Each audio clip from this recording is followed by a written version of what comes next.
بندوں سے بے شمار چیزوں کا مطالبہ کرتا ہے کیونکہ وہ خالق ہے، مالک ہے، اس کو حق ہے اپنے بندوں سے مطالبہ کرنے کا کہ تمہیں یہ کرنا ہے، تمہیں یہ کرنا ہے، تمہیں یہ کرنا ہے۔ ان چیزوں میں سے ایک خاص چیز جس کا اللہ تعالیٰ شان ہو مطالبہ بھی کرتے ہیں، نہ کرنے پر گلہ بھی کرتے ہیں، کرنے کی تلقین بھی کرتے ہیں، وہ ہے شکر۔ اللہ تعالیٰ فرماتے ہیں یا ایھا الناس اذکروا نعمت اللہ علیکم، اے انسانوں تم سوچو میں نے کیا کیا نعمتیں تمہیں عطا کی ہیں۔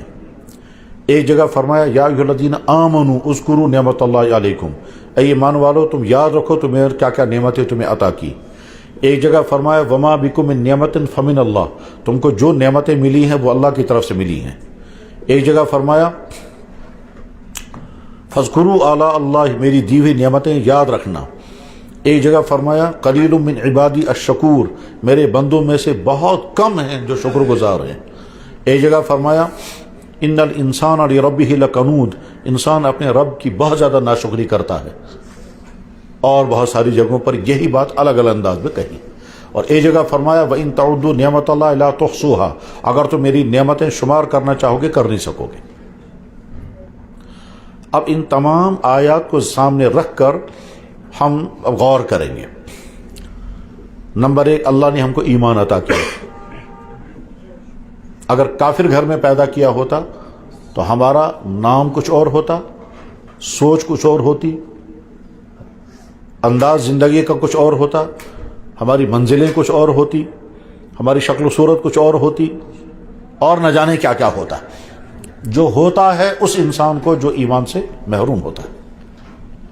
یعنی اگر ہم مسلمان کے گھر میں پیدا ہونے کے بجائے کسی اور گھر میں پیدا ہوئے ہوتے، چاہے وہ بہت شریفوں کا گھر ہو، چاہے وہ بہت آنیسٹوں کا گھر ہو، چاہے وہ بہت سیولائزڈ لوگوں کا گھر ہو، چاہے وہ بہت ہی سوسائٹی کے معزز لوگوں کا گھر ہو، مالداروں کا گھر ہو، لیکن ایمان سے محروم یعنی کفر، تو وہ سب کچھ کے بعد ہم کافر ہوتے ہیں، لازماً کافر ہوتے ہیں اگر اس کفر کے گھر میں پیدا ہوئے ہوتے۔ لیکن اللہ نے ہم کو ایمان والے کے گھر میں پیدا کیا۔ ایمان والی ماں کے پیٹ میں 9 مہینے گزارے،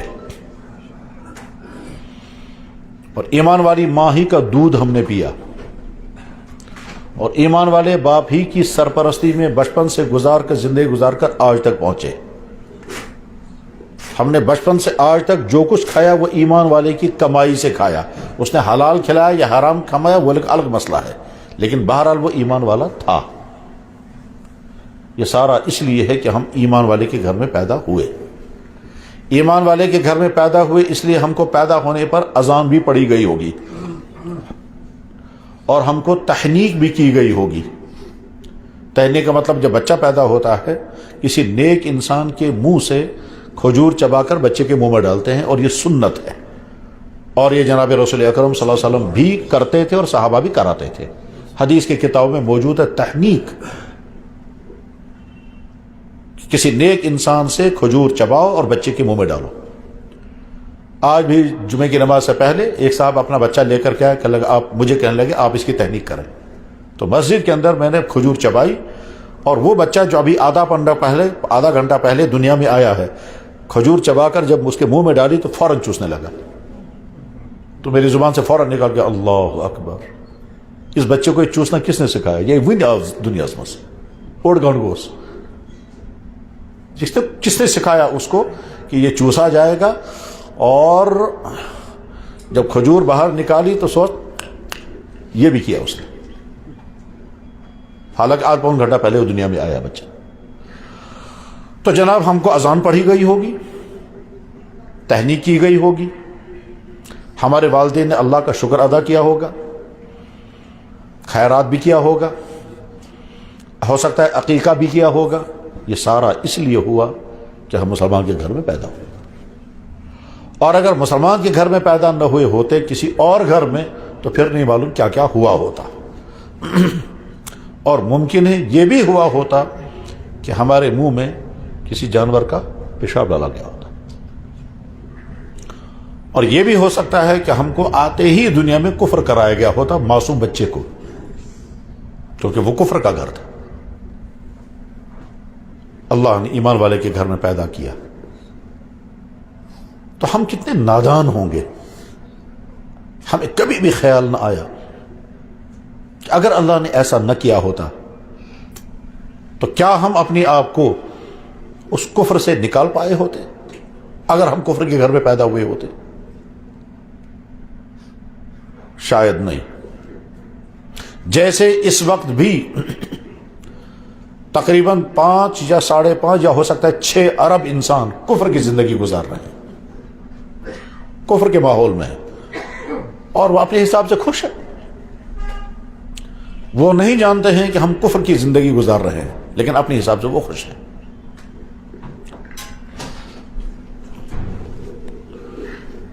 ایسے ہی ہو سکتا تھا ہم بھی ہوتے، اور انہیں بے شمار انسان وہ ہیں جو سمجھتے ہیں کہ ہم کفر میں ہیں اور اسے نکلنا چاہتے ہیں، لیکن نہیں نکل سکتے۔ کیوں نہیں نکل سکتے؟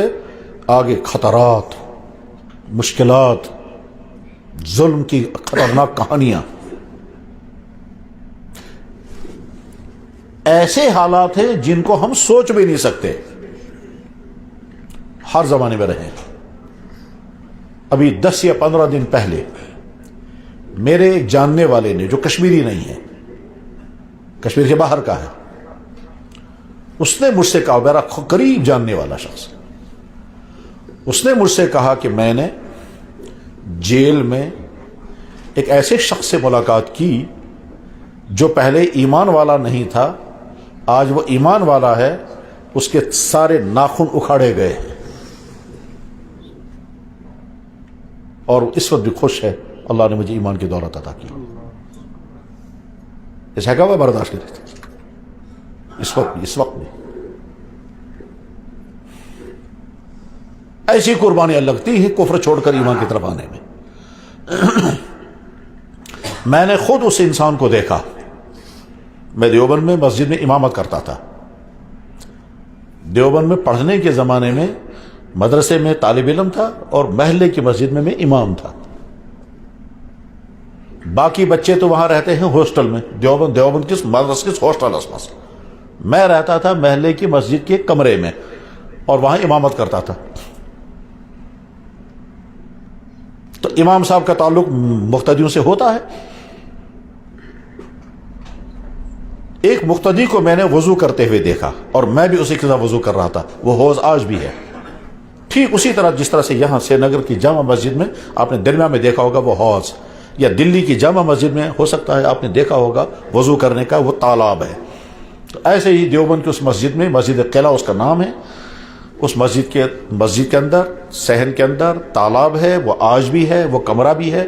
میں وہاں وضو کر رہا تھا، امام ہونے کے ناطے میرے پاس میں دوسرا شخص وضو کر رہا تھا، مجھے معلوم تھا اس کا نام عمر ہے، اور مجھے شک تھا کہ یہ یہاں کا باشندہ نہیں ہے، لیکن کبھی میں نے بات اس سے نہیں کی تھی، شک مجھے رہتا تھا کہ یہاں کا باشندہ نہیں ہے، کیونکہ اس کے لینگویج جو تھی وہ وہاں والوں سے ڈفرنٹ تھی، بالکل ایسے مان لیجئے جیسے اگر میں کشمیری بولنے لگوں گا تو آپ لوگ فوراً سمجھ جاؤ کہ کوشر چھو، مگر اصلی کوشر چھو نا، کم سے کم شاہرہ کوشر چھو، تو یہ کو فوراً محسوس کریں، کیونکہ میری کشمیری زبان جو ہے وہ آپ جیسی کلاسیکل اور آپ جیسی میٹھی نہیں ہوگی اور آپ جیسی اچھی زبان نہیں ہوگی، تو آپ فوراً سمجھ جاؤ گے کوشر چھو بولا، مگر اصلی کوشر چھو، خبر ڈوڈال چھا، کشتواڑ چھا، اوڑی چھا، بہرحال تو شاہرہ کوشر ایسا سو تو گسو فوراً شک۔ سیم اسی طرح سے مجھے شک ہوتا تھا کہ یہ دیوبند کا باشندہ نہیں ہے، کیونکہ اس کے لینگویج دیوبند جیسے والے نہیں ہے۔ میں نے کبھی اسے پوچھا نہیں، وضو کرتے ہوئے میں نے دیکھا اس کے ہاتھوں پر نشان تھے، تو میں نے کہا عمر یہ نشان کیسے ہیں؟ اس نے کہا نماز کے بعد بتاؤں گا۔ نماز کے بعد وہ کمرے میں آیا، اس نے سوال کیا امام صاحب کیا پوچھ رہے تھے؟ میں نے کہا میں پوچھ رہا تھا یہ ہاتھوں کا نشان کیسا تھا؟ تو اس کے چہرے پر تھوڑی سی ہنسی آئی، وہ ہنسی کوئی خوشی کی نہیں، تعجب کی ہنسی تھی، ہنسی کی قسمیں ہوتی ہیں۔ اس کے بعد اس نے کہا میں مسلمان نہیں تھا، میں کچھ اور تھا، اور جب میں مسلمان بنا ہوں تو میرے پورے جسم میں لوہے کے راڑیں لگائی گئی، یہ اسی کی نشان۔ میں نے کہا اچھا عمر تم نے تو بڑی مصیبتیں برداشت کی ہیں۔ کیا لگا کچھ بھی نہیں ہے یہ۔ پھر اس نے کہا کہ میرے گھر والے مجھے میرے ہاتھ باندھتے تھے ستون کے پیچھے، اور لیٹرن سے گندگی لا کے میرے منہ میں بھرتے تھے، اور 2.5 گھنٹے تک میں اسی حال میں رہتا تھا۔ میں نہ اتار سکتا تھا نہ باہر نکال سکتا تھا، تاچہ انہیں کوشش پر نو سو حکم کھیلت نہ ویلت، اور اس طرح میں نے بہت زمانہ گزارا ہے۔ پھر اس نے کہا وہاں پلان بن رہا تھا مجھے ختم ہی کر دیں گے، لیکن میں وہاں سے نکل گیا تو بچ گیا۔ اب وہ دیوبند کی گلیوں میں سڑکوں سے پرانا پلاسٹک اٹھاتا تھا، جمع کرتا تھا، بیچتا تھا، اور اپنی روزی روٹی کما رہا تھا۔ میں نے پوچھا عمر کیا تمنا ہے؟ کہنے لگے 2، میرے ماں باپ مسلمان ہو جائیں ورنہ وہ جہنم میں جائیں گے، اور ایک مجھے حج نصیب ہو جائے، میں اپنی آنکھوں سے دیکھوں گا اپنی نبی اور اپنی خدا کا گھر۔ اس نے کہا میں اپنے خدا اور اپنی نبی کا گھر اپنی آنکھوں سے دیکھنا چاہتا ہوں، اور کوئی تمنا نہیں۔ جس کے پاس گھر نہیں، مکان نہیں، بیوی نہیں، بچے نہیں، ٹھیک، کمائی کا بڑا سورس نہیں، اس کی تمنا یہ ہے۔ اللہ نے ہم سے ایسا امتحان تو نہیں لیا، ہم سے ایسی قربانی نہیں لی، تو ہم بہت بڑے نادان ہوں گے اگر ہمیں کبھی اس کا احساس نہ ہوا۔ اس لیے شکر پڑھنا چاہیے، یا اللہ آپ نے ایمان کی دولت عطا فرمائی، میں شکر گزار ہوں۔ پھر یہ ایمان کی دولت ابھی تک محفوظ ہے۔ آتے کیوں تو سوال کر ورنہ کیا خطرات؟ تو جواب ہے بہت خطرات ہیں، بہت خطرات ہیں۔ اور میں مثال بتاتا ہوں۔ اس طرف علاقہ ہے چاڈورا، وہاں کے کچھ لڑکے نکلے ہیں، انہوں نے کہا کوئی آدمی پاکستان میں گزرا ہے ریاض احمد گوہر شاہی، تم سے کہتا نو فرقہ بنو مت، وہ ہمارا خدا ہے، وہ تمرو ہے مسلمان ہے۔ کل جمعرات کے دن دوپہر کو میری ملاقات ایک لڑکے سے ہوئی، 3 گھنٹے تک ہم کو سمجھاتے رہے، لیکن وہ واپس اسلام میں نہیں آیا، اسی کفر میں رہا، مرتد ہو گیا۔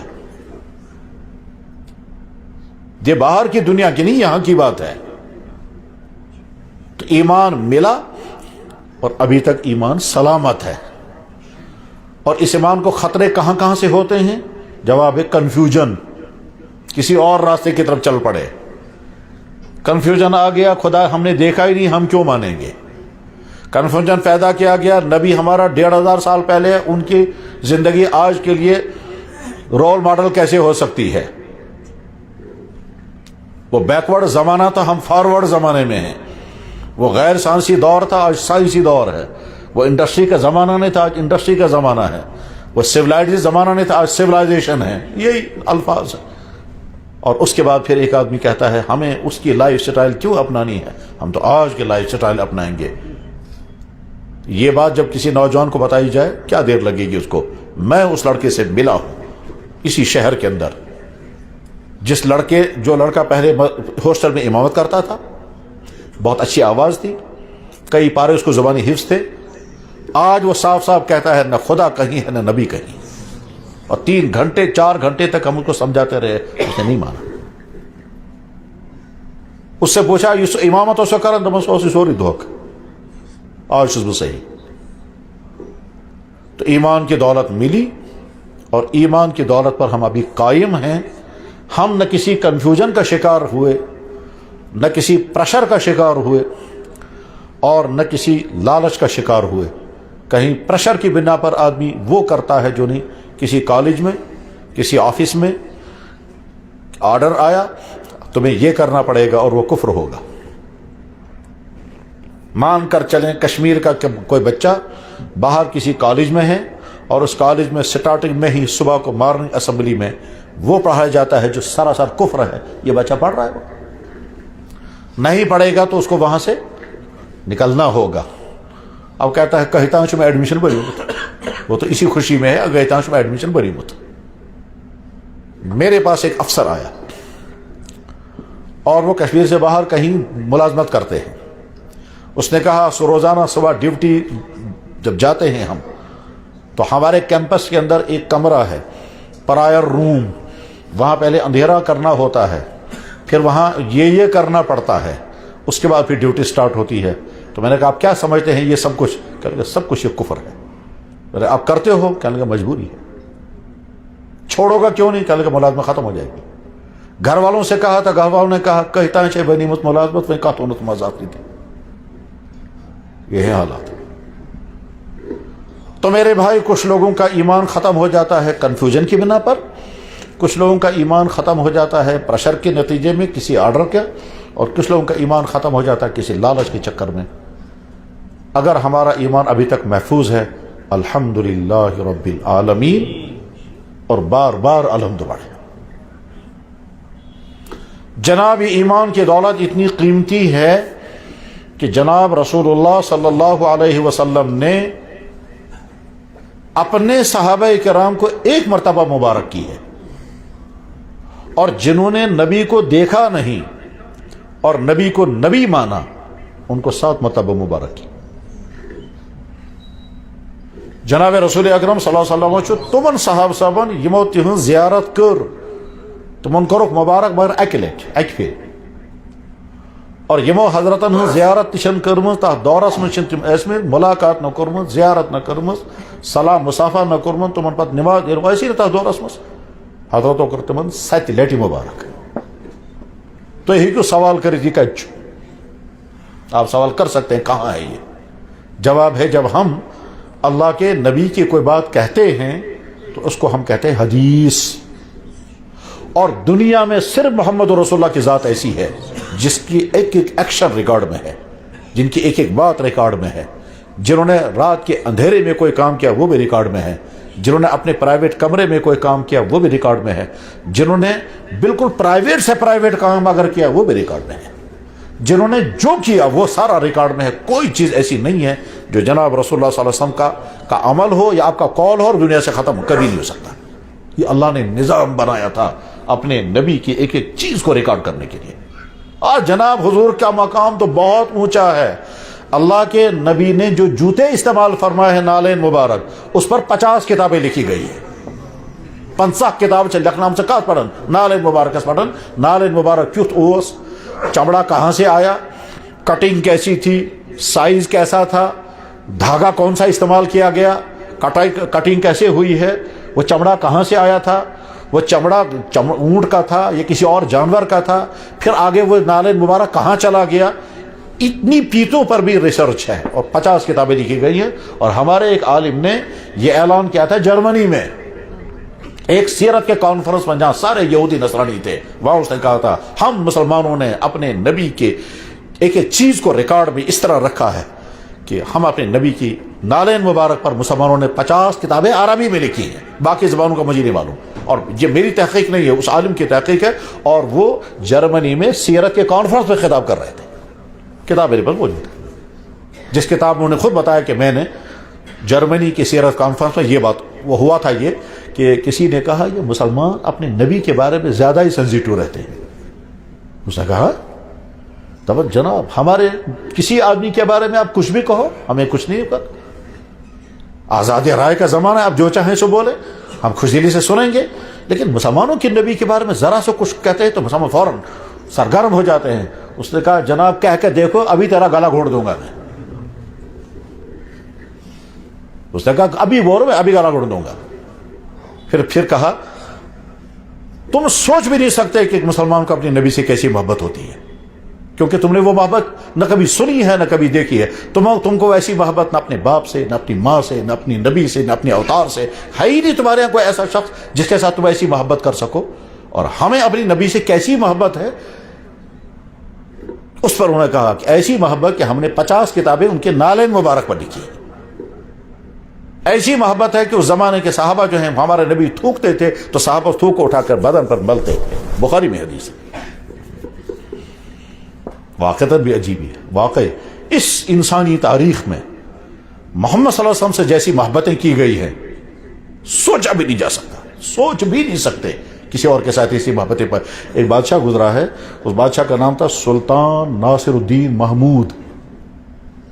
وہ مغل بادشاہوں سے پہلے ہندوستان کا بادشاہ تھا، سلطان شمس الدین التمش کا بیٹا، سلطان شمس الدین التمش کا بیٹا سلطان ناصر الدین محمود۔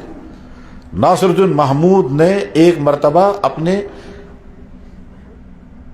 ایک نوکر کو بلایا، یا کہیے ملازم کو بلایا، اس ملازم کا نام تھا محمد تاج الدین۔ تو وہ ہمیشہ جب اسے بلاتا تھا تو کہتا تھا محمد، اور اس دن اسے بلایا تو کہا تاجو، او تاجو۔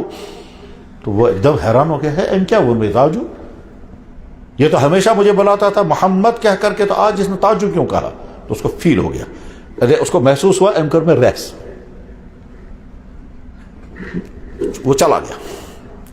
ناصر الدین محمود نے کئی دن کے بعد کہا بھائی وہ تاج الدین کہاں چلا گیا؟ تو کہنے والوں نے کہا جناب وہ کچھ ناراض ہے۔ کیا ناراض ہے؟ اسے بلاؤ۔ بلایا گیا، کہنے لگے محمد تم کچھ ناراض ہو؟ کہنے لگا بادشاہ سلامت، نوکر انسان آپ سے کیا ناراض ہو سکتا ہے، میری ناراضگی سے آپ کو کیا ہوگا؟ نہیں تم کئی دن سے غائب ہو، کیا بات ہو گئی ہے؟ کہنے لگے آپ پرسوں جب آپ نے مجھے بلایا تو آپ نے تاجو کہا، جبکہ آپ ہمیشہ مجھ کو کہتے تھے محمد۔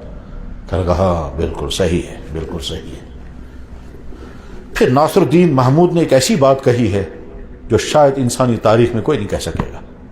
اس نے کہا جب سے میں بالغ ہوا ہوں تب سے آج تک میں نے بے وضو ہونے کی حالت میں زبان پر کبھی محمد نہیں کہا، اور تمہارا نام بھی جب میں لیتا تھا تو میں باوضو ہوتا تھا، اور میں جب اجلاس میں بیٹھتا تھا، اجلاس میں بادشاہ کی کرسی پر بیٹھتا تھا صبح کو تو میں باوضو بیٹھتا تھا، میں بے وضو کبھی نہیں رہتا ہوں، میں بے وضو کبھی نہیں رہتا ہوں، ہمیشہ باوضو رہتا ہوں۔ خاص طور پر جب اجلاس میں مجھے فیصلے کرنے ہوتے ہیں تو میں بے وضو نہیں بیٹھتا ہوں، باوضو بیٹھتا ہوں۔ تم کو میں بلاتا ہوں، میں باوضو ہوتا تھا۔ پھر اس نے کہا سوئے اتفاق اس دن ہمارا وضو نہیں تھا، تو ہماری طبیعت نے گوارا نہیں کیا کہ تمہارا نام ہم اپنی زبان پر لائیں، محمد کہے، اس لیے ہم نے تاج الدین کہا۔ یہ کوئی شرعی مسئلہ تو نہیں، شریعت نے تو نہیں کہا کہ نہیں صاحب آپ بے وضو نہیں کہہ سکتے۔ شریعت میں تو یہ ہے کہ آپ بے وضو قرآن زبانی پڑھ سکتے ہیں، درود شریف زبانی پڑھ سکتے ہیں، مگر محبت کا تقاضا دیکھیے کیسی عجیب بات ہے۔ میں نے جب یہ واقعہ سنا تو میں سوچنے لگا پتہ نہیں صحیح بھی ہے یا نہیں۔ اگر میں صبح کا اعتراض کر میں ون سک یہ چوتے پن نہیں بنو ہاں اسے کچھ ثبوت ہے، میں اس کو کیا بتاؤں گا؟ اگر میں نے واقعہ سنا اور مجھے بیان کرنا پڑے کہیں، کوئی شخص بھی مجھ سے سوال کر سکتا ہے آپ نے واقعہ خود پڑھا، تو میں کیا جواب دوں گا اس وقت؟ لہذا مجھے ریسرچ کرنا چاہیے۔ تو میں نے کتابیں ڈھونڈی، بہت اچھا۔ علی گڑھ مسلم یونیورسٹی کے وائس چانسلر تھے پروفیسر خلیق احمد نظامی۔ میں نے ایک مرتبہ ان کو دور سے دیکھا ہے، نزدیک نہیں۔ ہمارے بچپن کا زمانہ تھا اور وہ علی گڑھ یونیورسٹی کے وائس چانسلر تھے اور تاریخ کے بہت بڑے ماہر تھے۔ ان کے لیکچر آکسفورڈ یونیورسٹی میں بھی ہوتے تھے۔ ڈاکٹر خلیق احمد نظامی کا بیٹا فرحان نظامی آکسفورڈ یونیورسٹی کے اسلامک سینٹر کا ڈائریکٹر بنایا گیا تھا۔ خلیق احمد نظامی کے صاحبزادے ڈاکٹر فرحان نظامی آج نہیں مجھے معلوم وہ کہاں ہیں۔ خلیق احمد نظامی صاحب نے کتاب لکھی ہے سلاطین دہلی کے مذہبی رجحانات، اور بہت بڑا ریسرچ سکالر ہے، علی گڑھ یونیورسٹی کا وائس چانسلر رہا ہے وہ۔ اس نے کتاب لکھی ہے، اس کتاب میں یہ واقعہ مل گیا، مجھے یقین ہو گیا کہ واقعہ صحیح ہے۔ ایک بہت بڑے مورخ گزرے ہیں سید صباح الدین عبد الرحمن، انہوں نے کتاب لکھی ہے بزم مملوکیہ، اعظم گڑھ انڈیا سے چھپی ہے، اس میں بھی یہ واقعہ موجود ہے۔ تو محمد صلی اللہ علیہ وسلم سے محبت کی تو ایسی مثالیں ہیں۔ ایک مسلمان کا اپنی نبی سے کتنی محبت ہوگی۔ تو میں عرض کر رہا تھا کہ جناب رسول اکرم صلی اللہ علیہ وسلم نے کیا فرمایا، انہوں نے جو فرمایا وہ حدیث و سارا ریکارڈ ہے، ایک بات بھی دنیا میں ختم نہیں ہوئی، سب موجود ہے۔ یعنی یہ بھی موجود ہے کہ حضور کے داڑھی کے کتنے بال سفید ہو گئے تھے۔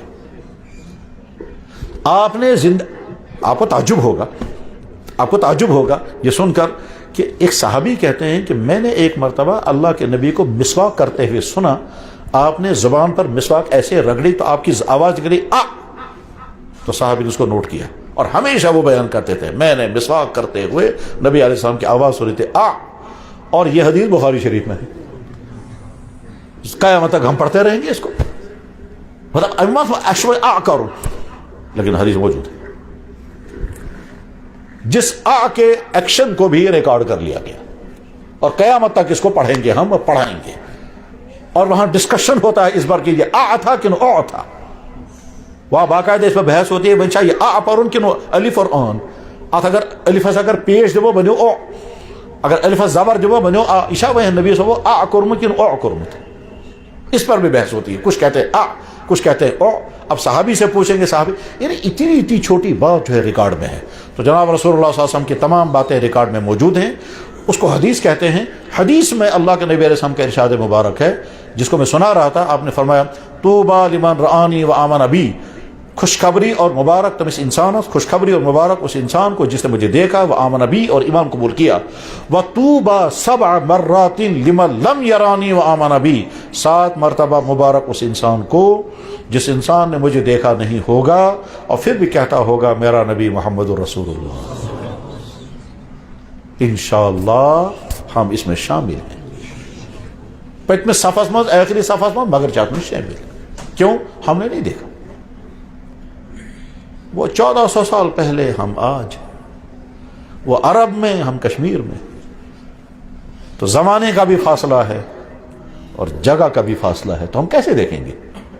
لیکن ہم کہہ سکتے ہیں قیامت کے دن کہیں گے یا رسول اللہ ہم نے آپ کو نبی مانا تھا, آپ کو دیکھا نہیں تھا. ہم نے آپ کا کلمہ پڑھا تھا, ہم نے آپ کو دیکھا نہیں تھا. تو آپ کی وہ بشارت ہمیں ملے گی؟ فرمائیں گے کون سی بشارت؟ کہ آپ نے فرمایا تھا نا 7 مرتبہ مبارک. فرمائیں گے بالکل, تم میرے اس امت کے طبقے میں شامل ہو جن کو میں نے 7 مرتبہ مبارکباد دی ہے, کیونکہ تم انہی میں سے ہو جنہوں نے مجھے دیکھا نہیں. اور پھر بھی کہتے تھے ہمارا نبی محمد رسول. تو جس ایمان پر ہمارا نبی ہمیں مبارکباد دے رہا ہے 7 مرتبہ, اس ایمان کے پانے کے بعد ہم کتنے نادان ہو گئے اگر ہمیں کبھی خیال نہ ہوا کہ اللہ نے کتنا بڑا احسان ہمارے ساتھ کیا. کتنا سوچنے کا تھا. صرف سننا ہی نہیں, سوچنے کے مزاج بنائیے. ہم نے سنا فلانے کو ایکسیڈنٹ ہو گیا, آت گستے نس, یہ نہیں ہے. سوچو تھوڑی دیر کے لیے, ہم کو بھی زندگی ہو گئی گاڑیوں میں چلتے ہوئے, اپنی گاڑیوں میں, دوسروں کی گاڑیوں میں, جنرل ٹرانسپورٹ میں. آج تک ہم محفوظ رہے, ہمارے ساتھ بھی ہو سکتا تھا. دوسروں کی مصیبت سن کر سوچ کر فوراً سوچنا چاہیے اگر میرے ساتھ ہوا ہوتا تو کیا ہوتا. شکر ہے اللہ نہیں ہوا. مزاج بناؤ. یہ دوسرے کی کستان لوگ نار دج آتے گستے نا, ایسے کیا کریں. یہ نہیں, فوراً سوچو یار ہمارے گھر میں بھی ہوا ہوتا تب کیا ہوا صاحب, بجلی شارٹ ہو گیا, ہمارے گھر میں بھی ہو سکتا تھا. کیا ہوا صاحب, کانگڑی گر گئی, ہمارے گھر میں بھی ہو سکتا تھا. کیا ہو گیا, کچھ نہیں, کیا غرض یہ کہ جو وہاں ہوا یہاں بھی ہو سکتا, تو ہوتا بھی ہے. تو اللہ کے نبی علیہ الصلوۃ والسلام کی 7 مرتبہ ہمیں مبارک ہے. آپ سوال کر سکتے ہیں صحابہ کرام کو 1 مرتبہ مبارک اور بعد والوں کو 7 مرتبہ کیوں؟ سوال جینون ہے, لیکن جواب کا یہ عوامی مجلس وہ تو کلاسوں میں ہوتا ہے جہاں حدیث پر ڈسکشن ہوتا ہے, وہاں یہ سوال. لیکن بہرحال عوام کا مجمع ہے, عوام بھی پوچھ سکتے ہیں جناب اس ممتاز ہومن چاہے پھر مبارک اس کیسے پھر اشتین کو. جواب ہے کہ نہیں ایسا نہیں ہے. حقیقت یہی ہے, ان کو 1 مرتبہ ہمیں 7 مرتبہ. وجہ اس کی دوسری ہے, اور وہ وجہ کیا ہے ایک دوسری حدیث سے وہ سمجھ میں آ جائے گا. جناب رسول اللہ صلی اللہ علیہ وسلم نے صحابہ کرام سے فرمایا مجھے بتاؤ عجیب ایمان کس کا ہے؟ اچھا ایمان کسے کہتے ہیں؟ نظر نہ آنے والے اللہ کو ماننا نبی کے کہنے پر, نظر نہ آنے والے اللہ کو ماننا نبی کے کہنے پر, اور نبی کو دیکھے بغیر اللہ کے کہنے پر نبی کو مان لینا, اس کو کہتے ہیں ایمان. جناب والا سوچنا مانن چون مول سے چون مول جمع بالکل بکیز مان مانو نا کیا مانو نا جناب سوچا مانا چان موج یہ موج ام سی گڑ موز نمبر رہتا دپان کیا مانو نا. تو آپ نے دیکھا ہے جب آپ کا باپ اور آپ کی ماں کا نکاح ہوا تھا, آپ کہیں گے میں تو تھا ہی نہیں اس دن, تو میں کیسے دیکھتا. تو آپ نے دیکھا ہے اپنے آپ کو, آپ ماں کے پیٹ میں تھے, کہنے لگے جناب میں نے نہیں دیکھا. آپ نے دیکھا اپنے آپ کو جب آپ پیدا ہو رہے تھے, کہنے لگے جناب میں نے نہیں دیکھا. تو دیکھے بغیر کیسے آپ مان رہے ہیں؟ کہنے لگے جناب میں دیکھے بغیر مانتا ہوں, یہ میرا باپ ہے, یہ میری ماں ہے. تو سان پانی بات اس میں مول. اب ہم سے کہیں گے جناب چینس مالس ماجو نکاح نام چھا کنن, تو بس سشا دماغ ٹھیک تم زمان کہتے ہیں نکاح نام. آنکھ بند کر کے ہم اپنے باپ کو اپنا باپ مانتے ہیں. ہم نے کہیں نہیں دیکھا باپ کو باپ بنتے ہوئے. آنکھ بند کر کے ہم کہتے ہیں ہم نے 9 مہینے اپنی ماں کے پیٹ میں گزارے ہیں, ہم نے اپنی ماں کی چھاتی کا دودھ پیا ہے. اچھا موجانہ گبرا تو ایسے ہم یہ کر رہا تو ایسے ہم یہ کر رہا, ایسی یقین آتی ہے اس میں قربت. ایک بچے کو ماں کہتی ہے تو اس کو رات ساسن ہوشیاری سسن شان رت میں شون دتمت, بچہ کہتا ہے کیا ہوگا میں کیا پتا. دوسرے بچے کو ماں کہتی ہے سسن زہاں کا تکلیف دو شام دعا چما شوگن صبح تھا, کیا ہوگا ایسا. ہم سارا مانتے ہیں ماں کے کہنے پر. تو غرض یہ کہ اللہ کو ماننا نبیوں کے کہنے پر, اللہ نے اپنا تعارف کرایا خود نظر نہیں آئے گا, اللہ نے اپنے نبی کا تعارف کرایا فرمایا اس کو مانو, ہم نے مان لیا, اسی کا نام ایمان ہے. اگر ہم کہیں گے یا اللہ پہلے اپنے آپ کو دکھائیے پھر مانیں گے, تو جواب آئے گا مر کے جب میرے پاس آؤ گے تب دکھاؤں گا, دنیا میں نہیں دکھاؤں گا. دنیا میں جب دکھاؤں گا تو ایمان کا امتحان ہی ختم ہو گیا, کہ یہ ساری ایمان ہے. وہ تو امتحان ایگزامینیشن ہال میں بیٹا کہتا ہے سر آنسر بلیک بورڈ پر لکھ دیجئے پھر میں لکھ دوں گا, تو جناب پھر تو امتحان ہی ختم ہو گیا جب آنسر بلیک بورڈ پر لکھا ہوا ہوگا. پھر امتحان کہاں رہا آپ کا؟ امتحان تو ہے ہی تبھی ہے کہ سال بھر تم نے پڑھا ہے, تمہارے ساتھ نقل کی کوئی چیز نہیں ہے, اب لکھ کر کے دے دو تب تمہارا ایگزام. تم کہتے ہو جناب موبائل میں کتاب کھولوں گا پھر میں لکھوں گا, یا آنسر بورڈ پر لکھ دیجئے آنسر بورڈ تو میں لکھوں گا, تو جواب امتحان ختم ہو گیا. پھر امتحان ہے ہی اسی بات کا کہ اللہ نظر نہیں آئے گا, اور اللہ کو مانو, سچے اللہ کو مانو. اور نبی نظر, تو اللہ کے نبی نے کیا فرمایا؟ فرمایا عجیب ایمان کن کا ہے؟ صحابہ کرام نے عرض کیا عجیب ایمان نبیوں کا. تو حضور نے فرمایا نبیوں کا ایمان عجیب نہیں ہے, ان پر وحی نازل ہوتی ہے, وہ گناہوں سے پاک ہوتے ہیں, شیطان ان پر حملہ آور نہیں ہوتا ہے, ان کا نفس صاف ہوتا ہے, ان کا گناہ ان سے ہوتے ہی نہیں, ان کا ایمان عجیب نہیں ہے. اور بتاؤ فرشتوں نے, صحابہ کرام نے کہا پھر فرشتوں کا ایمان سب سے عجیب ہوگا.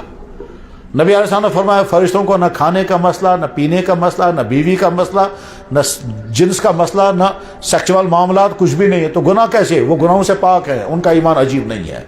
صحابہ کرام نے کہا پھر ہمارا ایمان عجیب ہے, بے چین تریم کا اجموٹ کا.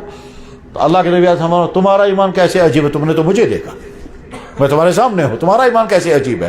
صحابہ کرام نے عرض کیا پھر اللہ اور اللہ کا رسول جانتا ہے کس کا ایمان عجیب ہے. سلام محمد رسول اللہ کا.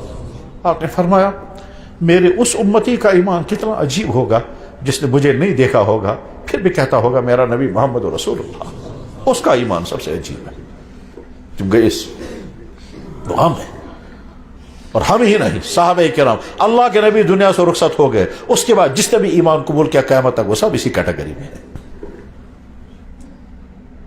میرے بھائیوں شکر پڑھنے کا مزاج بناؤ. اللہ اے ایمان والو سوچو میں کیا نعمت عطا کروں.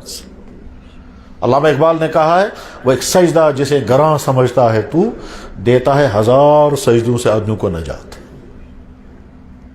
جناب کہنا نہ سجدہ کرو, گپنا نہ سجدہ کرو, کیا میں نہ سجدہ کر یہ کہ عنقریب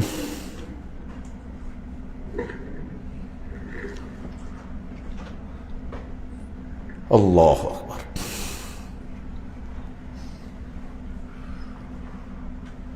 ایسا بھی پایا گیا دنیا میں کہ جب کوئی خدا نہ ملا تو گوبر کا خدا بنا کر کے اس کو سجدہ کیا گیا.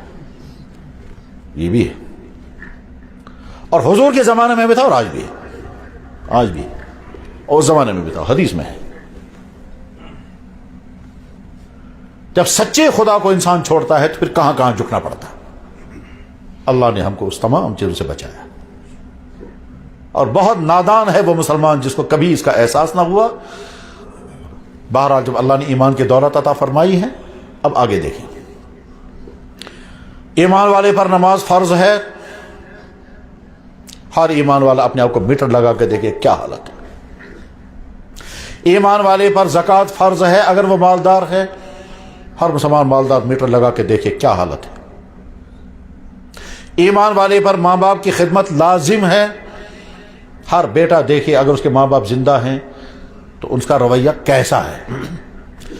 ایمان والے پر لازم ہے کہ وہ اگر شادی شدہ ہے تو اپنی بیوی کے ساتھ اچھا سلوک کرے. ہر ایمان والا دیکھے اس کا رویہ بیوی کے ساتھ کیسا ہے. ایمان والے پر لازم ہے کہ اگر دکاندار ہے تو کسٹمر کو دھوکہ نہ دے, اگر ملازم ہے تو کرپشن نہ کرے, اگر مزدور ہے تو غلط مزدوری نہ کرے, اگر انڈسٹری چلا رہا ہے تو ملاوٹ نہ کرے. ٹھیک، ہر دکاندار دیکھے وہ کیا کر رہا ہے، ہر ملازم دیکھے وہ کیا کر رہا ہے، ہر مزدور دیکھے وہ کیا کر رہا ہے۔ ایمان والا اگر ہے تو اللہ نے فرمایا وہ تمام چیزیں میں حرام کر رہا ہوں جو چیزیں تمہاری زندگی کو تباہ کر دیں گی، وہ تمام چیزیں میں حرام کر دیتا ہوں جو چیزیں تمہاری زندگی کو تباہ کر دیں گی، وہ اس لیے میں نے حرام کی وہ تمہاری زندگی کو نقصان پہنچائیں گی، ورنہ مجھے کیا کرنا ہے۔ اللہ نے خون پینے کو حرام کر دیا۔ اللہ کو تھوڑے خون کی ضرورت ہے کہ جناب ماز کھیو تو ہی خون تھا جو میں نہیں کرتا، اللہ کو نہیں خون کی ضرورت ہے، لیکن حرام کر دیا۔ حرمت علیکم المیتۃ والدم، تو اس کا مطلب یہ ہے کہ خون میں کوئی خرابی ہے جس کی وجہ سے اللہ نے حرام کیا۔ آج کا سارا میڈیکل سائنس بتا رہا ہے کہ خون انسان کے ڈائجسٹو سسٹم کے لیے زہر ہے، اور ایک ہفتے میں ڈائجسٹو سسٹم ختم ہو جائے گا اگر خون پینا شروع کر دیں گے۔ یہ جانور ہیں، اس جانور میں ایک لکوڈ ہے دودھ اور دوسرا لکوڈ ہے خون۔ اللہ فرماتے ہیں یہ دودھ میں نے تمہارے لیے نعمت بنائی ہے، اس کو پیو، اور یہ خون میں نے تمہارے حرام کیا ہے، دور رہو۔ دونوں آیتیں قرآن میں، دودھ کی آیت بھی قرآن میں ہے اور خون کی آیتیں 4 یا 5 جگہ پر ہے۔ دودھ کی آیت تو 2 ہی جگہ ہے۔ وَإِنَّ لَكُمْ فِي الْأَنْعَامِ لَعِبْرَةً نُسْقِيكُم مِّمَّا فِي بُطُونِهِ مِن بَيْنِ فَرْثٍ وَدَمٍ لَبَنًا خَالِصًا سَائِغًا لِلشَّارِبِينَ۔ یہ جانور دیکھو نا تمہارے سامنے، نصیحت ہے تمہارے لیے۔ گائے ہری ہری گھاس کھاتی ہے، گندا گوبر نکالتی ہے، اندر جسم کے اندر خون ہے، اس گوبر اور خون کے بیچ میں سے ایک سفید پانی نکل کر آتا ہے، اور کتنا فائدہ مند ہے۔ اللہ فرماتے ہیں وَإِنَّ لَكُمْ فِي نُسْقِيكُم، میں پلاتا ہوں تمہیں، من بین فرث و دم، خون اور گوبر کے بیچ میں سے دودھ نکال کر کے لاتا ہوں۔ اللہ اکبر۔ اگر ہم سرنج لگائیں گے اس کے تھن میں اور کھینچیں گے تو خون آئے گا، اور جب یوں کریں گے تو دودھ آئے گا۔ اسی اللہ نے دوسری جگہ فرمایا اس جانور کے جسم سے خون آئے گا وہ نہیں پینا۔ آپ کا وجہ، اس کی کوئی وجہ ہوگی؟ بس ٹھیک اسی طرح سے اللہ فرما رہے ہیں اس زمین سے میں نے جتنی چیزیں اگائی ہیں سب کھاؤ، لیکن دیکھو چرس، بانگ، ہیروئن، کوکین اور ڈرگز کی تمام چیزیں یہ استعمال نہیں کرنا۔ اس کے معنی یہ ہے کہ اس میں کوئی خرابی ہوگی تب۔ یاد رکھنا چاہیے ہمارا اللہ اور ہمارا نبی جب کسی چیز کو حرام کرتا ہے لازماً اس میں کوئی خرابی ہے، نقصان پہنچانا، تبھی وہ حرام کرتا ہے، ورنہ اللہ کہتا ہے ساری دنیا میں نے تمہارے لیے بنائی ہے، بار بار کہتے ہیں میں نے تمہارے لیے بنائی ہے سب۔ یا ایھا الذین آمنوا کلوا من الطیبات، اے ایمان والو کھاؤ، میں نے تمہارے لیے بنایا۔ یا ایھا الناس کلوا من الطیبات، اے تمام دنیا کے انسانوں تم مجھے مانو یا مانو، میں نے تمہارے لیے بنائی، کھاؤ۔ قرآن میں اللہ تعالیٰ فرماتے ہیں هو الذی خلق لکم ما فی الارض جمیعا، وہی تمہارا رب ہے، تمہارے لیے سب کچھ پیدا کیا، زمین سے اگنے والی تمام چیزیں تمہارے لیے، جانور سارے تمہارے لیے۔ وہی اللہ کہتا ہے یہ مت کھانا، یہ مت پینا، یہ مت کرنا، تو کوئی وجہ ہوگی۔ یہ بات سمجھانے کے لیے میں شادی شدہ لوگوں کا حوالہ دوں گا۔ شادی شدہ لوگوں کی پرائیویٹ زندگی، اجازت، اپنی پرائیویٹ ضرورت دن میں پوری کریں، رات میں پوری کریں، کئی مرتبہ پوری کریں۔ مرد کو بھی حکم ہے اپنی بیوی کے حقوق ادا کرنا، بیوی کو حکم ہے اپنے شوہر کے پرائیویٹ تقاضے پورا کرنے کے لیے ہر وقت تیار رہیں۔ ایسا نہ ہو کہ تم انکار کرو اور شوہر کہیں اور چلا جائے، اور ایسا نہ ہو شوہر سے کہا جائے تم بیوی کی ضرورت پوری نہ کرو، وہ کسی غلط راستے میں پڑ جائے۔ دن میں کرو، رات میں کرو، کئی مرتبہ کرو، کوئی ضرورت نہیں، صرف اپنی صحت کا خیال رکھنا، لیکن اجازت ہے، ٹھیک ہے، بہت اچھا۔ وہی اللہ فرما رہے ہیں خبردار مینسز کی حالت میں بیوی کے نزدیک مت جانا، وہی اللہ فرما رہے ہیں۔ یسألونک عن المحیض، یا رسول اللہ آپ سے پوچھا جا رہا ہے مینسز کی حالت میں بیویوں کے ساتھ، فرمایا ہوا قل، یا رسول اللہ کہہ دیجئے لوگوں کو، وہ اذن بڑی تکلیف کی حالت ہے، فاعتزلوا النساء فی المحیض، بیوی سے دور رہو، ولا تقربوہن، نزدیک مت جاؤ۔ یا اللہ ابھی تو آپ کہہ رہے تھے اور اب اتنا سختی کے زمانہ، اور جناب رسول اللہ صلی اللہ علیہ وسلم نے کیا فرمایا؟ من اتی حائضا او فی دبر امرأۃ فقد کفر بما نزل علی محمد صلی اللہ علیہ وسلم، جس شوہر نے مینسز کی حالت میں اپنی بیوی کے ساتھ پرائیویٹ تعلقات قائم کیے، اس نے انکار کیا اس دین کا جو دین اللہ نے مجھ پر نازل فرمایا۔ کیوں سخت حکم دیتا بیکس حدیث پاک میں معافی نہیں ملے گی جب تک تم 1 دینار صدقہ نہیں کرو گے۔ 8 دینار کرو، 8 پونڈ، ساشو تو ہی پتا پونڈ کئی چاس، پتا نہیں کتنے کو کیسے 1 پاؤنڈ صدقہ کرنے پڑے گا اگر مینسز کی حالت میں بیوی سے ملاقات کی. تو کہیں گے یا رسول اللہ آپ نے تو فرمایا بیویوں کو ہر وقت شوہر کی پرائیویٹ ضرورت پورا کرنے کے لیے آمادہ رہنا، انکار مت کرنا ورنہ وہ گناہ میں چلا جائے گا. بلکہ ایک حدیث میں ہے لعنت اس عورت پر جو بلا وجہ شوہر کو کہے یہاں نہیں آنا میرے پاس، اور شوہر رات بھر تڑپتا رہے تو لعنت اس عورت پر، فرشتے بھی لعنت کرتے. حدیث میں ہے یہ. کیوں؟ کہ اللہ تعالیٰ شان چاہتے ہیں کہ شوہر بھی گناہ میں نہ پھنسے، بیوی بھی گناہ نہ پھنسے، تقاضے پورے کرو، اسی لیے حلال ہے تمہارے لیے. وہی اللہ اور وہی نبی کہتے ہیں خبردار مینسز کی حالت تاخستہ کی وجہ.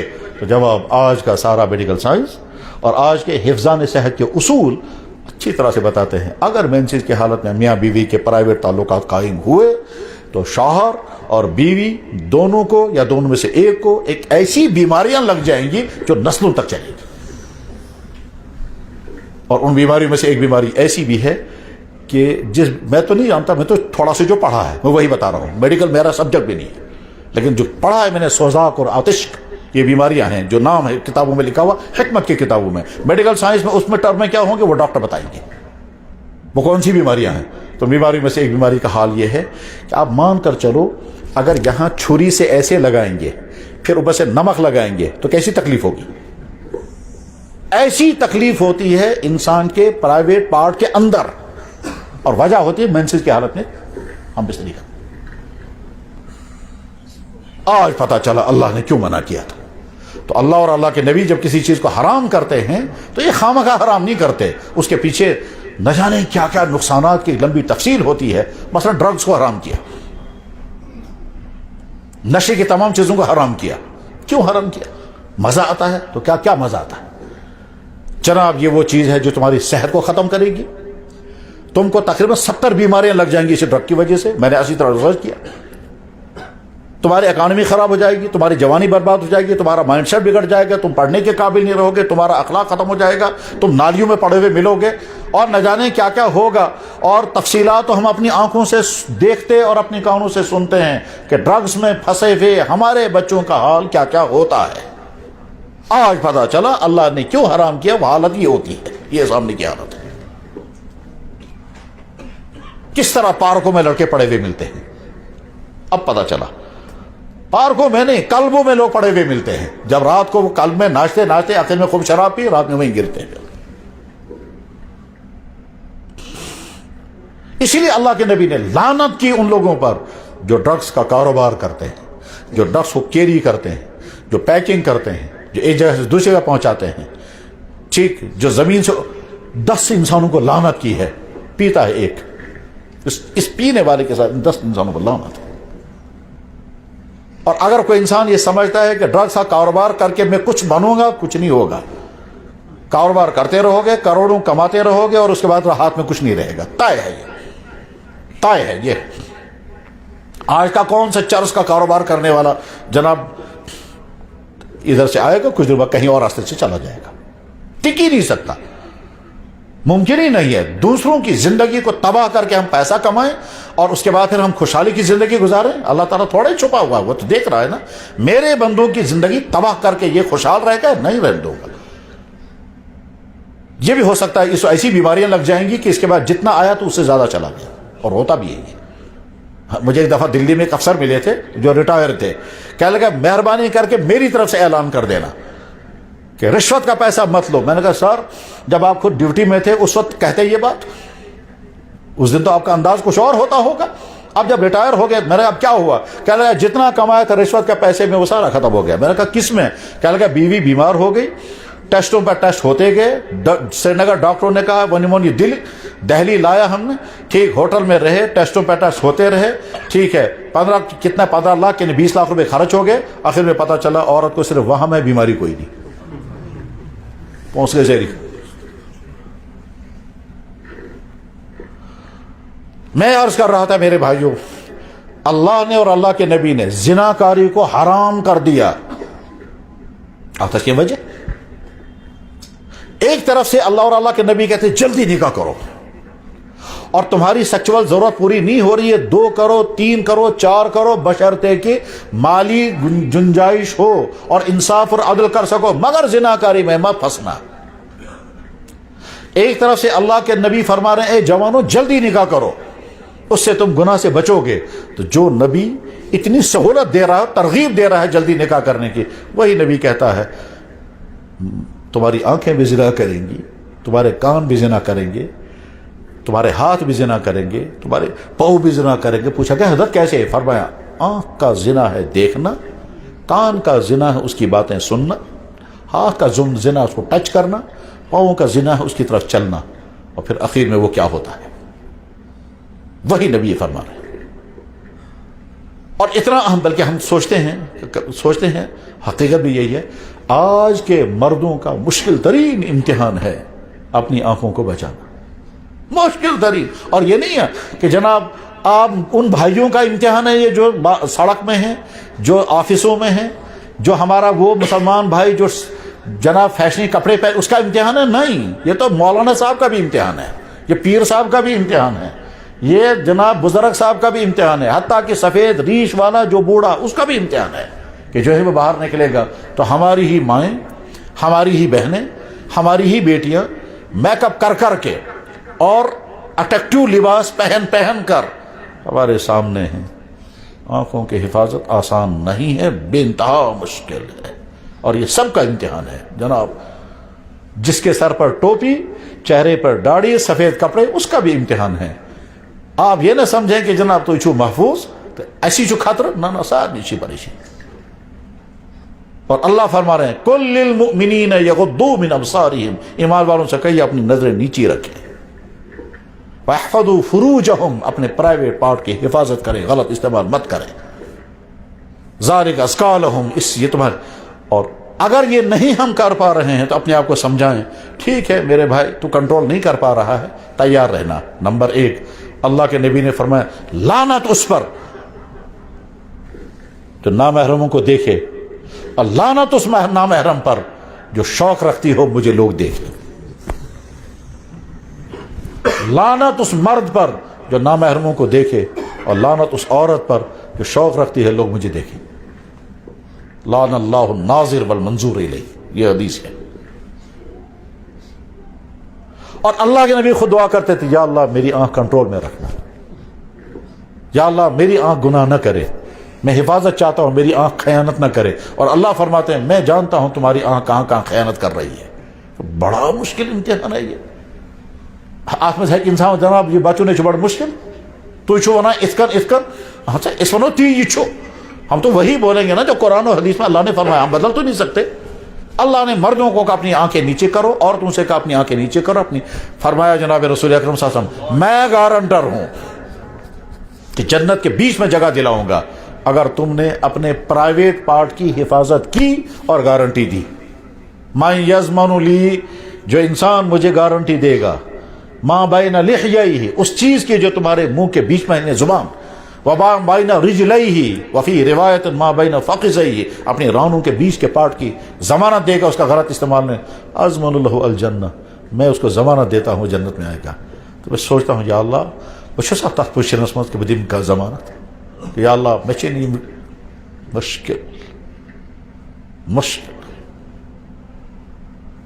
میں سوچتا ہوں یا اللہ یہ تو ضمانت دوں گا میں، یہ دوسرا والا جو حصہ ہے یہ غلطی مجھ سے نہیں ہوئی ہے، لیکن پہلے والے کے بارے میں نہیں دے سکتا کہ میں نے زبان کہاں کہاں غلط استعمال کی، یاد بھی نہیں ہے. بد کلامی کی، گالی گلوچ کی، جھوٹ بولا، غیبت کی، طنز کیا، ڈانٹ ڈپٹ کی، کہاں کیا کیا کیا نہیں دے سکتے. تو امتحان میں عرض کر رہا تھا میرے بھائیوں، ہم مسلمان ہیں اللہ کا فضل و احسان سے. نماز فرض ہے، اپنی حالت دیکھیں. زکوٰۃ فرض ہے، اپنی حالت دیکھیں. حج فرض ہے، اپنی حالت دیکھیں. ماں باپ موجود ہیں، ان کے ساتھ آپ کا رویہ کیا ہے، اپنا حالت دیکھیں. شادیاں نہیں ہوئی ہیں، اپنی جوانی کو کنٹرول رکھنے کے سلسلے میں غور کریں. اس وقت ہمارے سماج کے مشکل ترین مسائل میں سے ایک مسئلہ ہماری نیو جنریشن، اور وہ نیو جنریشن جب پارکوں میں ڈرگز کرتی ہوئی ملے گی، وہ نیو جنریشن آپ کی جب پارکوں میں لڑکے اور لڑکیاں گھومتے ہوئے ملیں گے، اور آپ کی نیو جنریشن اس سے آگے اور کہاں کہاں جناب والا نوبت یہاں تک پہنچی ہے کہ ایک سکول میں مسلمانوں کے پیارے پیارے بچوں کو ٹیکے لگا کر کے ڈانس کرایا گیا. برین کوشلس ون اچھا ٹیوک کرن آج پان کرنا مت سین ٹیچر مجھے معلوم ہے وہ علاقہ کون سا ہے اور وہ سکول کون سا ہے، وہاں تک پہنچ چکے ہیں. اور کشمیریوں کی بیٹیاں کہاں کہاں ہیں اور کس کس حال میں ہیں، اور اگر اس کا آپ کو تو زیادہ اندازہ ہوگا. یہاں شہر کے اندر جتنے یہ ہاسٹل ہیں یہ کوچنگ سینٹر، اور کشمیر سے باہر جتنی بیٹیاں کشمیریوں کی ہیں، اور اس سے آگے بڑھ کر کے اجنبی مردوں کے ساتھ جب اپنی بیٹیوں کو بھیجیں گے ٹور کرنے کے لیے، اور مہینے کا ٹور ہوگا، اور بعض آرڈر نکالتے ہیں آپ کو نکلنا پڑے گا ورنہ آپ کے نمبر کم ہو جائیں گے. آج ہی مجھے بیان کر رہے تھے فلاں تعلیمی ادارے کے HOD صاحب نے آرڈر نکالا ہے، کوئی لڑکی نہیں رک سکتی، سب کو نکلنا ہوگا.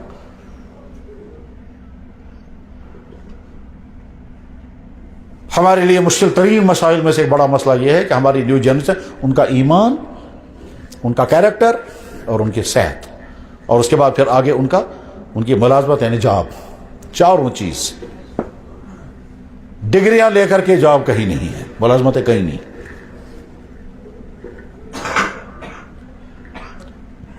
کھانے پینے کی چیزیں وہ ہیں جو جوانی کو تباہ کر رہی ہیں اور لڑکے شوق سے کھاتے ہیں.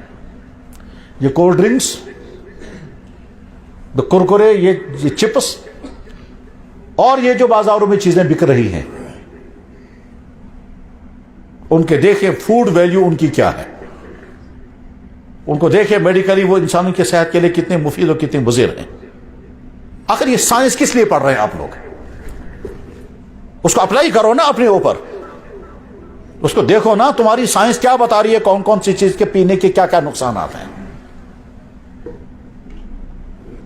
آپ کے حفظان صحت کے اصول بتا رہے ہیں کہ سیدھے سادے لیمو کا پانی کتنا مفید، کتنے وٹامن اور کتنا ڈیڈاکشن اور کیا کیا اس میں ہے، اور اس کے مقابلے میں آپ کی یہ کوک کی بوتلوں میں کیا کیا ہے.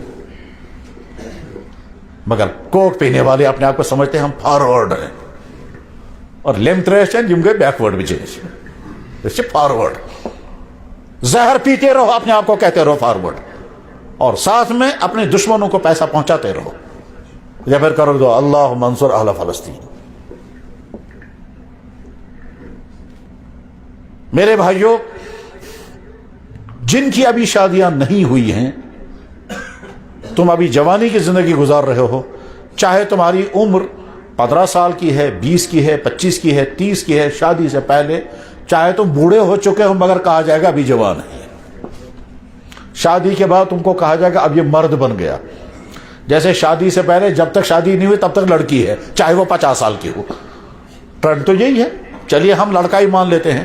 تو آپ کی یہ جوانی آپ کے ہاتھوں میں ہے، آپ اس کو بچاؤ یا برباد کرو. اگر برباد کرنا چاہو تو بہت آسان ہے، کرنا کچھ نہیں ہے، بس زمانے کے رو کے ساتھ چلو، برباد ہو کر رہو گے. نہ ایمان بچے گا، نہ کیریکٹر بچے گا، نہ صحت بچے گی، کچھ بھی نہیں. اور اگر بچنا چاہتے ہو تو لڑنا پڑے گا، بڑی جنگ کرنی پڑے گی، اور خاموش جنگ کرنی ہوگی. اس خاموش جنگ کے بعد ہی تم بچ سکو گے ان تمام زہریلے اثرات سے جو زہریلے اثرات تمہارے ایمان کو ختم کریں گے، ان تمام زہریلے اثرات سے جو تم کو کیریکٹر لیس بنا دیں گے، ان زہریلے اثرات سے جو تمہاری صحت کو برباد کر دیں گے. لڑنا ہوگا تب بچ سکیں گے. اور وہ جنگ ایک دن کی نہیں ہے، وہ مسلسل جنگ ہے، وہ خاموش جنگ ہے. ایک جنگ تو ہوتی ہے باہر وہاں، اور ایک جنگ وہ ہے جو انسان کو اپنے آپ سے کرنی پڑتی ہے.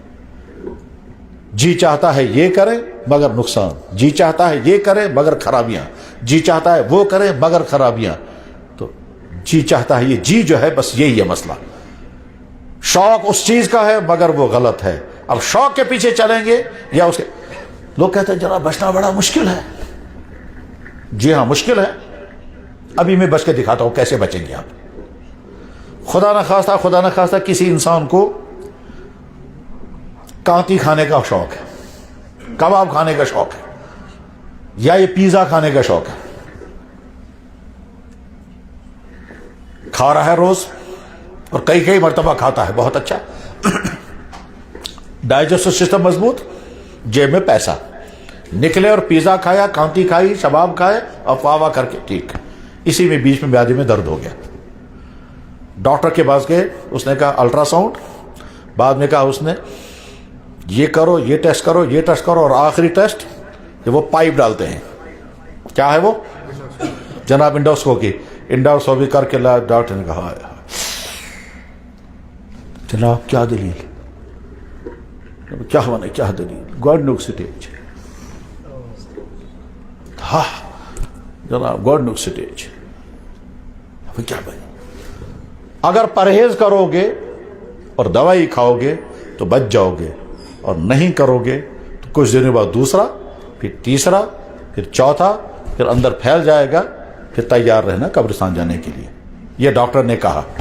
جناب میں بندو کچھ پرہیز کچھ, تو جناب گوشت سارا بند, باہر کی ساری چیزیں ختم, مسالے بند, پیزے ویزے بھی ختم. آپ یہ ڈائٹ کھاؤ گے اور یہ دوائی کھاؤ. نکلا باہر, ہاتھ میں نسخہ, ایک ہاتھ میں تھیلے میں دوائی, اور نسخے میں لکھا ہوا پرہیز. جب گھر پہنچا گھر والوں نے کہا چکر لیٹ, یہ چھنا کارڈ آمد کے ہمسائن دعوت, ٹھیک, اور اتفاق سے آپ کو 5-6 مہینے ہو گئے تھے وازوان کھائے ہوئے. اب جب کارڈ آیا گھر والے کہتے جلدی بدلاؤ, پلو چینج نیئر. کیا جواب دیں گے آپ اس وقت؟ سوال ہی نہیں, میں نہیں جا سکتا. کیوں نہیں جا سکتے؟ کیا لگا ڈاکٹر نے گوشت بند کر دیا. ٹھیک ہے, تو کیا کرا دپن ہے گا بکم گیت گھر کوئی گھر کا کھاؤں گا, گھر وہیں کیا سیون چاہتے دپن آج اصا رازما دال رہی گرے سے رازما دال. ٹھیک, یہ کہتا ہے یہ چک میں بند کر, یہ بھی نہیں کھا سکتے. تیل کیا شون دپن ژھٹ رس. کیسے تیار ہو گئے پرہیز کرنے کے لیے؟ آپ تو گوشت تجھ کھانے کے شوقین تھے نا, کیسے تیار ہو گئے؟ اس وقت نفس کہتا ہے مز, یہ کرتے کرتے کہہ کے سوال ہی نہیں پیدا ہوتا. میرے بھائیو, انسان کا مزاج یہ ہے, خدا نہ خواستہ کسی کو سموکنگ کی عادت ہے اور شوق سے پیتا ہے, made in America, made in Japan, made in کہتا, اور شوق سے پیتا ہے وہ سگریٹیں شوق سے پیتا ہے. چھاتی میں درد ہو گیا, کھانسیاں آنے لگی, لنگس کا کچھ ہو گیا, ڈاکٹر کے یہاں پہنچے, اس نے کہا الٹرا ساؤنڈ کرو. الٹرا ساؤنڈ کے بعد پھر چیک اپ کیا, چیک اپ کرنے کے بعد کہا لنگس کا کینسر سٹارٹ. کیا سے دلیل؟ تو سگریٹ چاہوں سوری دو اندر. اچھا, اب تو لنگس انوالو ہو گیا ہے, کینسر سٹارٹ ہو گیا ہے. نمبر 1 سگریٹ کٹ, آج کے بعد زندگی میں ہاتھ نہیں لگانا, اور یہ دوائی کھاؤ. نکلا باہر, دوست نے فون کیا, جناب سے کہتے کہ بھائی جی جناب عائشہ میں خاص سگریٹ ہے, بس خبر کہتی جلدی بات. جائے گا وہاں, جائے گا, پیے گا, اندر سے طلب آئے گی میں پیوں گا کیونکہ عادی ہے وہ, لیکن کبھی نہیں پیے گا. کیوں؟ ڈاکٹر نے کہا. یہ کیسے تیار ہو گیا پرہیز کرنے کے لیے؟ انسان کہتا ہے میں پرہیز نہیں کر سکتا. جناب جب انسان ارادہ کرتا ہے تو کرتا ہے. جتنی چیزیں اللہ اور اللہ کے نبی نے حرام کی ہیں, تمام وہ نوجوان جو بیٹھے اور تمام وہ نوجوان لڑکے اور لڑکیاں جن تک یہ آواز پہنچے گی وہ سوچیں, ڈرگز, غلط تعلقات, فیشن, میوزک سننا, ڈانس دیکھنے, راتوں کے موبائل کی غلط یوزنگ, یہ انٹرنیٹ اور فیس بک اور یوٹیوب چینلیں جن میں گندے سیکچول سین آپ دیکھتے ہوں گے اور بیکار چیزوں میں وقت گزارتے ہوں گے. یہ تمام چیزیں اللہ اور اللہ کے نبی نے ایمان والے کے لیے حرام کی ہیں.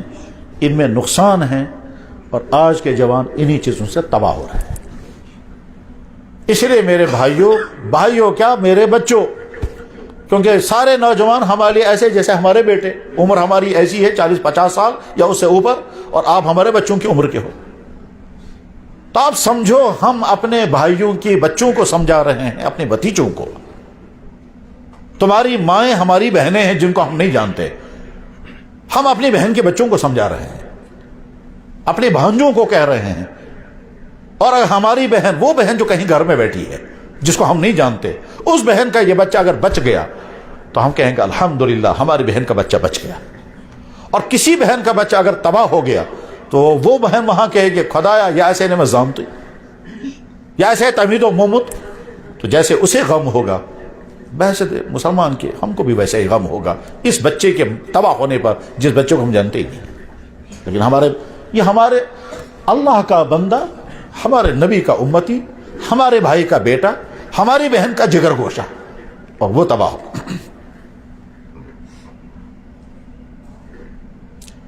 کبھی جی چاہتا ہے ان بچوں کو گلے سے لگا کر کے کہیں بچاؤ اپنے آپ کو ان مصیبتوں سے۔ ان مصیبتوں میں مزہ ہے تھوڑی دیر کا، بربادی ہے ساری زندگی کی۔ یہاں کے بچوں کا خطرناک ترین مسئلہ ہے غلط ریلیشنز۔ جب میرے پاس وہ شوہر آیا، ابھی 48 گھنٹے نہیں گزرے ہیں، میرے پاس شوہر آیا اور بلک بلک کر رونے لگا۔ میں نے کہا کیا ہو گیا؟ کہنے لگا دودھ پیتا بچہ میرے پاس اور میری بیوی کے 30 مردوں کے ساتھ غلط تعلقات ہیں۔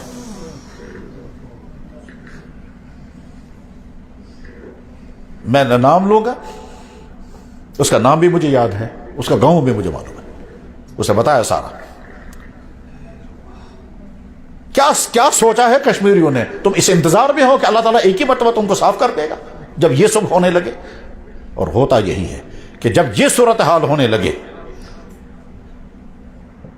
جب والدین اپنی بیٹیوں کو، ٹیچرز اپنے سٹوڈنٹس کو، بھائی اپنی بہنوں کو ان راستوں پر چلانے لگیں گے جہاں یہ سب کچھ ہونے لگے، میں نے کہا یار اس کے وہ جو تمہارے سسرال والے ان کو جا کر کے کہو۔ جناب میری ساس نے کہا سب آپ چھڑ جن سے غیرتیں مٹتی ہیں تو یہاں تک پہنچ۔ میرے نوجوان بھائیوں، تمہاری جوانی امانت ہے، اللہ نے ایمان عطا فرمایا، اس ایمان کو بچا کر کے رکھنا۔ اللہ نے کردار عطا فرمایا ہے، اس کردار کو بچا کر کے رکھنا۔ اور اگر غلطی ہوئی ہو تو غلطی کو چھوڑنا بہت آسان ہے، آج، کل کو مشکل، پرسوں اس سے مشکل، ہفتے کے بعد اس سے بھی مشکل، اور ایک وقت آئے گا تم اپنے آپ کو نہیں نکال سکو گے، تمہاری ہمت سرنڈر کر جائے گی، تم پھر اس کے بعد کیا کرو گے؟ کمپرومائز کرو گے، مشمع اتنا زندگی گزاری۔ اور جب تم کمپرومائز کیا، تمہاری ڈیفیٹ ہو جائے گی، تمہارا یہ جو اندر کا پاور ہے وہ پاور ٹوٹ جائے گا۔ اس کے بعد تم کہو گے بہک میں امز نہیں رہتی، بس منگو زندگی ان۔ اس کے بعد تمہارے گھر والے بھی کہیں گے یار دیوفے مارنا میں کیا ساگست اچھا سے کی۔ میں نے ایسے بچے کو تباہ ہوتے ہوئے دیکھا۔ جب باپ مجھے کہنے لگا اخ نظر، میں تو بس ٹھیک بھیا گیا، میں وہاں لڑکا پڑا ہوا تھا، منہ سے جھاگ نکل رہی تھی۔ میں نے کہا یہ کیا؟ تو وہ شخص پھر کہتا ہے میں آٹو چلانے والا ہوں۔ اس کی ماں بھی اسی غم میں مر گئی، گھر کے تمام برتن اس نے بیچ دیے، یہی کچھ کھاتا اور پیتا ہے۔ میں کیا کروں؟ میں تو یا کر دعا یگو سدرن اور یا کر دعا یگوس میں مارون۔ پھر کہتا ہے سدرن میں کہیں تو میں کر تو دعا یگوس میں مارون، وہ مارہان بوئی تو مگر جگہ اس کابری مت باز جالس مت تیج نہ کرے۔ یہ بیچارہ کہہ رہا اور رونے لگا۔ میرے نوجوان بچوں، تمہارے والدین کا حال بعد میں یہ ہوگا۔ میرے پاس ایک خاتون آئی، اس خاتون نے کہا کہ کیا مجھے اجازت ہے کہ میں اپنے شوہر کو زہر دے دوں؟ میں نے کہا یار تم کیا کہتے ہو؟ کہنے لگا جی میرے شوہر کی حالت یہی ہے۔ اب اس نے جب کہانی سنائی وہ کیا کیا کرتا ہے، تو میرے دل میں بھی آیا کہ کاش اسلام نے اجازت دی ہوتی تو ایسے شخص کو زہر دے کر مارنا چاہیے، مگر اسلام نے اجازت نہیں دی۔ میں نہیں کہہ سکتا آپ کو، لیکن ایسے ہی حالات۔ السعید من وعد بغیرہ، نیک بخت انسان وہ ہے جو دوسروں کے حالات کو سن کر کے نصیحت پکڑے اور کہے یا اللہ میں نہیں اپنی زندگی کو ایسے برباد کروں گا جیسے یہ ہو رہا ہے۔ یہاں شہر میں محلوں کے ساتھ جو بڑے بڑے باغات، ان باغات میں جا کے دیکھیں لڑکوں کا حال۔ یہ جو ٹورسٹ مقامات ہیں ان پر جگہوں جا کے دیکھیں مسلمانوں کے لڑکوں اور لڑکیوں کا حال۔ یہ ٹورزم ایک طرف سے اکانومی کا ذریعہ ہے اور دوسری طرف سے یہ جو گندا کلچر وہاں سے آ رہا ہے، وہ گندا کلچر یہاں کے لیے زہر ہے۔ مگر ہمیں اس پر نظر نہیں ہے، ہمیں نظر اس پر ہے کیا صاحب؟ ہاں economy, hotel wealth cost, house boat wealth cost, گاڑی ویلتھ کاسٹ، ٹورسٹ بہت آ رہے ہیں، اور ان کے آنے کے نتیجے میں یہاں جو بدکاریاں ہوتی ہیں، بدکاریوں کا سیلاب ہے، اور وہ پردے کے پیچھے۔ جس خطے میں اس طرح سے شراب خوریاں ہوں، ہماری کسی دکان پر اتنی لائن نہیں لگی ہوتی ہے جتنے شراب کھانے پر لگی ہوتی ہے، شراب کی دکانوں پر۔ ٹھیک ہے وہ باہر کے ہوں گے، لیکن کشمیر بھی کون سے پیچھے؟ ادھر سے اللہ نے کشمیریوں کو حسن عطا کیا ہے جو اس پورے خطے میں اور کسی کے پاس نہیں ہے، وہ صرف انہی کو ہے، یہاں کے لڑکوں کو اور یہاں کی بیٹیوں کو جو حسن اللہ نے عطا کیا ہے۔ یہ حسن بہت بڑی مصیبت ہے، اور وہ سمجھتے ہیں کہ یہ چیز ہمیں اور کہیں نہیں ملے گی۔ میرے بھائیو جوانوں کے لیے بس مجھے یہی باتیں عرض کرنی تھی، بات ختم ہو رہی ہے۔ اگلی بات سنیے، ہمارا دین، ہمارا اللہ اور ہمارا نبی ہم سے کہتا ہے حلال لقمہ کھانا، حلال۔ اللہ نے فرمایا یا ایھا الذین آمنوا لا تأکلوا اموالکم بینکم بالباطل، اے ایمان والو آپس میں ایک دوسرے کے مال غلط طریقے سے مت کھانا۔ اللہ کے نبی نے فرمایا صلی اللہ علیہ وسلم، فرمایا قیامت کے دن انسان اپنی جگہ سے ٹل نہیں سکے گا تب تک جب تک 5 باتوں کا جواب نہیں دے گا۔ 5 کثن یتن میں جواب دی، اپنی جگہ سے ٹل نہیں سکتے آپ۔ نمبر 1 جوانی کیسے گزاری تھی، نمبر 2 جتنا دین جانتے تھے اس پر کتنا عمل کیا تھا، نمبر 3 پیسہ کیسے کمایا تھا، یعنی بزنس کرتے تھے تو کیا کیا کیا ہے، ملازمت کرتے تھے تو کیا کیا فراڈ کیے ہیں، کیا کیا، جو بھی تمہارا سورس آف انکم تھا اس سورس آف انکم میں تم نے کیا کیا کیا، ڈیٹیل بتاؤ، اور جو تم نے کمایا وہ خرچ کہاں کہاں کیا اس کی بھی ڈیٹیل بتاؤ۔ اب انسان ادھر ادھر کا کچھ بتائے گا وہ نہیں چل سکتا، وہاں تو جناب والا دستاویزیں موجود ہیں اور انسان کا جسم تیار بیٹھا ہے گواہی دینے کے لیے۔ اللہ کے نبی نے فرمایا لا یحل لامرئ ان یاکل مال اخیہ الا بطیب نفسہ، کسی مسلمان کے لیے جائز نہیں ہے کہ وہ اپنے کسی بھائی کا مال غلط طریقے سے ہڑپ کر کے کھائے۔ ٹھیک، مال حلال اور مال حرام اتنا اہم ترین مسئلہ ہے۔ اللہ کے نبی نے فرمایا صلی اللہ علیہ وسلم قیامت قریب ہوگی، لوگوں کی حالتیں بگڑیں گی، ان میں سے ایک حالت یہ ہوگی ہر آدمی چاہے گا پیسہ آئے، حلال آئے یا حرام، نہیں آنا چاہیے پیسہ۔ تب دیکھ لیجئے دفتروں میں کیا ہوتا ہے، ہوٹلوں میں کیا ہوتا ہے، حتیٰ کہ سکولوں اور ہسپتالوں میں کیا ہوتا ہے۔ ہمارے پاس عجیب عجیب مسائل لے کر کے آتے ہیں کہ جناب ڈاکٹروں کا کمیشن صحیح ہے، جناب کمپنیوں کی طرف سے جو ڈاکٹروں کے گفٹس آتے ہیں وہ صحیح ہیں۔ وہ گفٹس کیا ہوتے ہیں؟ جناب یہ جو ایم آر ہوتے ہیں، وہ ایم آر کے لڑکوں کی پوری ٹیم آئی اور انہیں مجھے بتایا کہ جناب ہمارے یہ مسائل ہیں، اور ان تمام مسائل میں صرف حرام۔ جناب ڈاکٹر ہم سے ڈیمانڈ کرتے ہیں یہ چیز لاؤ گے میں تمہاری دوائی چلاؤں گا، اور وہ چیز ہم لائیں گے تو وہ ڈپلیکیٹ ہے۔ گھروں میں کس طرح سے حرام مال، گھروں میں کس طرح سے بھائی نے بھائی کی پراپرٹی کھا لی۔ آج ہی میرے پاس ایک جج اور ایک وکیل آیا، ان کے خاندان کا مسئلہ ہے، آدمی کی وفات ہو گئی، ٹھیک، اس کے بعد پھر اس کا اکاؤنٹ دیکھا تو خالی، اس کے لاکر میں دیکھا تو وہاں پیسے ہی نہیں۔ کہتے ہیں ہم حیران ہیں وہ کروڑوں روپے کہاں چلا گیا، ہر لاکھوں روپے کہاں چلا گیا۔ کیا مطلب اس کا؟ خاندان میں سے کسی نے وہ سارا پہلے ہی لے لیا ہے، اس کے بعد یہ مر گیا۔ اب اسے یہ نہیں سوچا یہ سارا میں لے رہا ہوں یہ حلال ہے یا حرام ہے۔ پراپرٹیوں کے ڈسٹریبیوشن میں یہاں بھائیوں کے ذریعے سے بھائیوں پر، اور بہنوں کے ذریعے سے بھائیوں پر، اور بھائیوں کے ذریعے سے بہنوں پر، چاچاؤں کے ذریعے سے بھتیجوں پر جو ظلم ہوتا ہے، اور جو دوسروں کا مال ہڑپ کر کے کھاتے ہیں، کوئی پرواہ نہیں کیا کھا رہے ہیں۔ کورٹوں کے ذریعے سے غلط فیصلے کرا کر کے مال کھاتے ہیں۔ شوہر بیوی کو طلاق دینا چاہتا ہے، بیوی کہتی ہے 25 لاکھ روپے جرمانہ دو گے تب طلاق، جج کہتا ہے دینا پڑے گا۔ یہ جو 25 لاکھ یہ کس چیز کا لیا آپ نے؟ تو یہ لاکھوں روپے جو پینلٹی لی گئی، کبھی مرد لیتا ہے کبھی عورتیں لیتی ہیں، میں اتنی پینلٹی لوں گا تب طلاق ہوگی، وہ کہتا ہے میں اتنی پینلٹی لوں گی تب طلاق ایکسپٹ کروں گی۔ یہ پینلٹی دینے والا دے رہا ہے، یہ نہیں سوچتے یہ حلال ہے یا حرام ہے۔